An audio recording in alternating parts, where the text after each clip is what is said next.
నమస్కారం. దశావతారంలో మొదటి episode 'the మత్స్యావతారానికి' స్వాగతం. ఈ ఎపిసోడ్ స్టార్ట్ చేసే ముందు అసలు విష్ణుమూర్తి మత్స్య అవతారం ఎందుకు ఎత్తాల్సొచ్చింది? సత్యయుగం అన్ని యుగాల్లోకైనా అద్భుతమైన యుగం అని అంటారు కదా! మరి ఇదే యుగంలో 4 అవతారాలు ఎందుకు ఎత్తాల్సొచ్చింది? మత్స్య, కూర్మ, వారాహ, నరసింహ 4 అవతారాలు ఎందుకంటారు? ఈ సత్యయుగం స్టార్ట్ కాకన్నా ముందు, ప్రారంభం కాకన్నా ముందు యుగం మొత్తాన్ని నీటితో, వరదలతో ముంచెత్తాలని బ్రహ్మదేవుళ్ళు, మిగతా దేవుళ్ళందరూ కలిసి నిర్ణయించుకున్నారు. ఎందుకంటారు? వీటన్నిటికి సమాధానాలు కావాలంటే స్టే ట్యూన్డ్.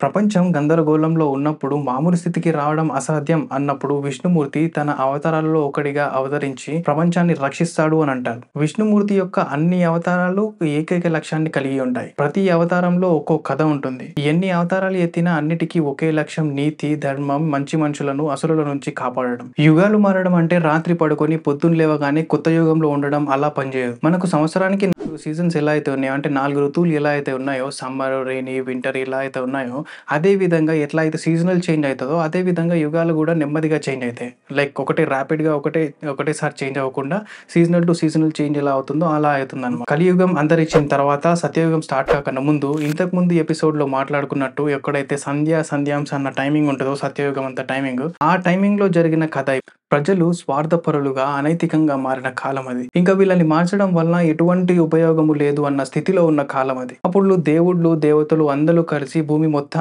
నీటితో ముంచెత్తి, వరదతో ముంచెత్తి నాశనం చేసి మళ్ళీ క్రమానికి తీసుకురావాలని నిర్ణయానికి వస్తారు. అప్పుడు విష్ణుమూర్తి బ్రహ్మదేవుడితో 4 వేదాలు, the 4 principles of Hinduism, Rigveda, Samaveda, Yajurveda Veda, Atharva వేద 4 వేదాలు ఇచ్చి ఎలా తీర్చిదిద్దాలో ఇన్ఫర్మేషన్ ఇచ్చి అక్కడి నుంచి విష్ణుమూర్తి వెళ్ళిపోతాడు. విష్ణుమూర్తి ఇచ్చిన పనికి అవిశ్రాంతిగా, అంటే అసలు విశ్రాంతి లేకుండా పనిచేసి ఒకానొక టైంలో అనుకోకుండా నిద్రపోతాడు. ఆయన నిద్రపోయినప్పుడు తన ముక్కులో నుంచి హయగ్రీవుడు అనే ఒక రాక్షసుడు పుడతాడు. ఈ హయగ్రీవుడు మనుషులు ఎవ్వరికీ ఈ జ్ఞానం పొందకూడదు అన్న చెడు ఉద్దేశంతో ఆ గ్రంథాలన్నింటినీ దొంగిలించి నీటి అడుగున వెళ్లి దాక్కుంటాడు. ఇదంతా గమనించిన విష్ణుమూర్తికి ఇప్పుడు 2 బాధ్యతలు ఉంటాయి. ఒకటి, ఆ 4 వేదాలని కాపాడడం. 2, ఇంకా ఈ భూమి ఎప్పుడైతే అంతరించిపోతుందో, ఆ అంతరించిపోకన్నా ముందే ఒక మను, శతరూప అంటే గర్ల్, ఇంకా సప్త ఋషులు, ఇంకా జంతువులు, ప్లాంట్ సీడ్స్ ఇవన్నిటిని సేకరించి వాటిని కాపాడి మళ్ళీ కొత్త యుగం స్టార్ట్ అయ్యేటప్పుడు మళ్ళీ పునర్నిర్మించడానికి ఉపయోగపడే వాటినన్నిటినీ కాపాడడం ఈయన బాధ్యత.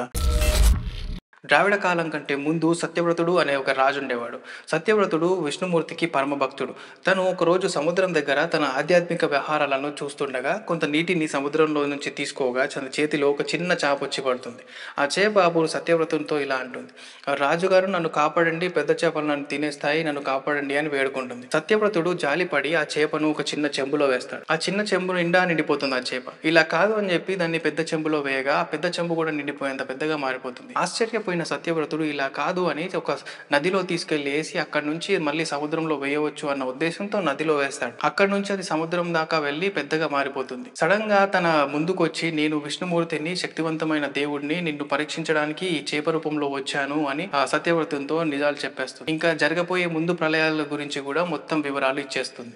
మత్స్య రూపంలో ఉన్న విష్ణుమూర్తి సత్యవ్రతునితో ఇలా అంటాడు: మొక్కలకు సంబంధించి ప్రతి విత్తనాలని, జంతువులను సప్త ఋషులందరూ పట్టేంత పెద్ద ఓడను తయారు చేసుకురా అని చెప్పి ఆజ్ఞాపించి అక్కడి నుంచి వెళ్ళిపోతాడు. 7 రోజుల భారీ వర్షము, తుఫాన్ల తర్వాత ఈ మత్స్య రూపంలో ఉన్న విష్ణుమూర్తి సత్యవ్రతుని కంటపడతాడు. అప్పుడు తన దగ్గర ఉన్న వాసుకి అనే సర్పాన్ని తాడులాగా వాడి ఆ ఓడను ఈ నష్టానికి గురి కాకుండా కాపాడి హిమగివ పర్వతానికి సాగుతారు.